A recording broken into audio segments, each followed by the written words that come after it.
But before Caitlin Clark's season-ending injury, WNBA tickets were averaging $89. The moment she went down, price crashed nearly 30%, plummeting to $62 a seat.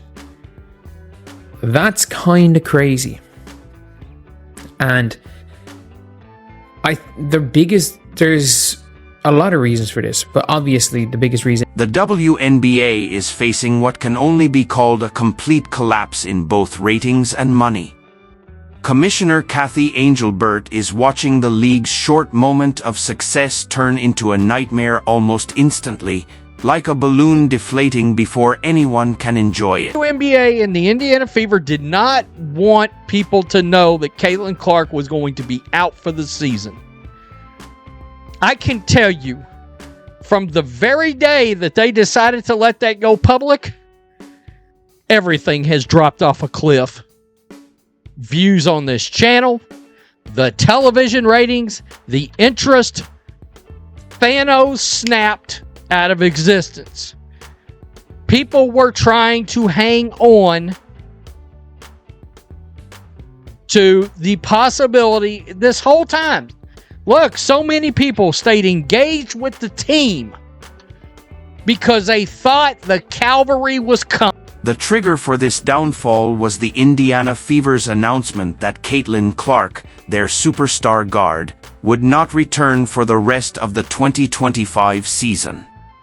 Without her, the WNBA is left with the harsh truth that they are nothing more than a costly show that fans no longer care to see. The WNBA proudly flaunted ratings for the All-Star Game, which drew 2.2 million viewers.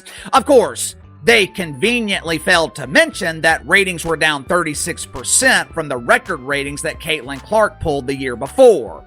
Early August, ESPN pointed out that the Seattle Spankers and the Indiana Felines, without Caitlin Clark, drew 1.6 million on ABC. ESPN claimed that WNBA ratings were up 20% over last year, mostly without Caitlin Clark playing. But over the last 3 or 4 weeks, both the WNBA and the media have been strangely silent. I wonder... The numbers after Clark's season-ending news show just how bad the situation is. Ticket prices for playoff games fell by an average of 30% overnight. Some games that had been selling for over $200 dropped to just $25. The WNBA are currently treading dangerous waters. It's sharks out there, y'all. It is sharks out there in the deep ends of that water. Reality is hitting, and the playoffs have the potential to expose even more. Ratings could potentially crash in this year's WNBA playoffs without Caitlin Clark. Networks have their eyes peeled to what is going on, and ticket prices plummeted 30% while Caitlin Clark was out with her. The Indiana Fever, who had been commanding top ticket prices all year, saw their road game tickets crash by 71% when Clark first got injured. Prices dropped from an average of $137 to just $80. This is not a small change. It is a total collapse that proves the league depends almost entirely on one player. She's only on one team, but a very big chunk of the total attendance in WNBA is from the Indiana Fever. They have the second highest home attendance, and teams are literally moving arenas. So yeah, a lot of teams, whether it be the Lynx opening the Upper Bowl, whether it be the Wings, the Dream, the Sky, all of these teams moving games. All of these teams are moving games for the Indiana Fever, regardless of who it is. They all have to sell those seats. And a lot of people don't want to go, and it's super cheap. Like, it's a lot easier to fill a 10,000 seat arena without Caitlin Clark than to fill 20,000.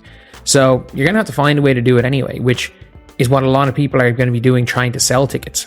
The 2025 season was supposed to be the WNBA's biggest success, with record attendance and huge revenue. Instead, it has become a clear example of how quickly fake success can disappear when it is built on weak foundations.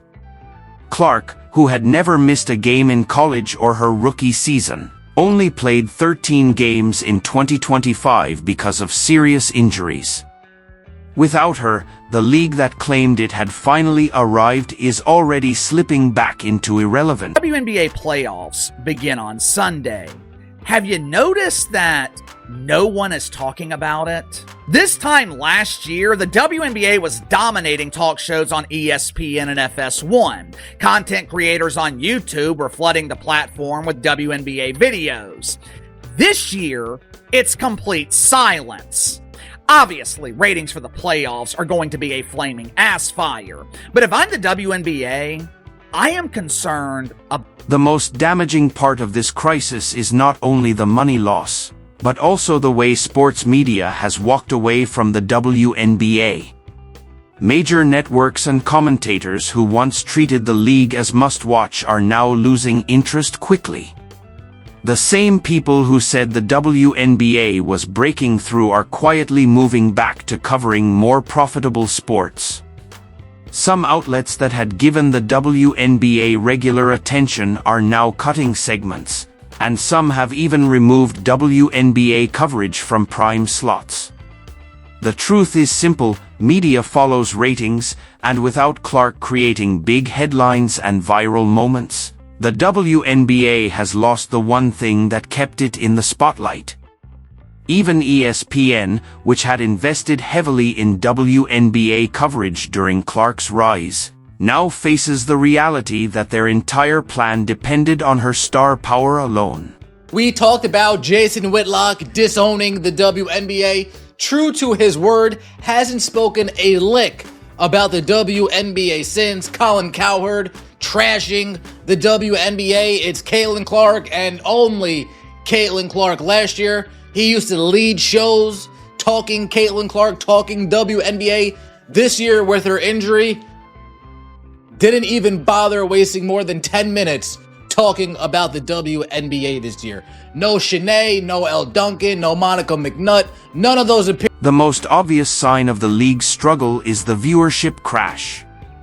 Games that would have drawn over 1.8 million viewers with Clark are now struggling to reach just 200,000.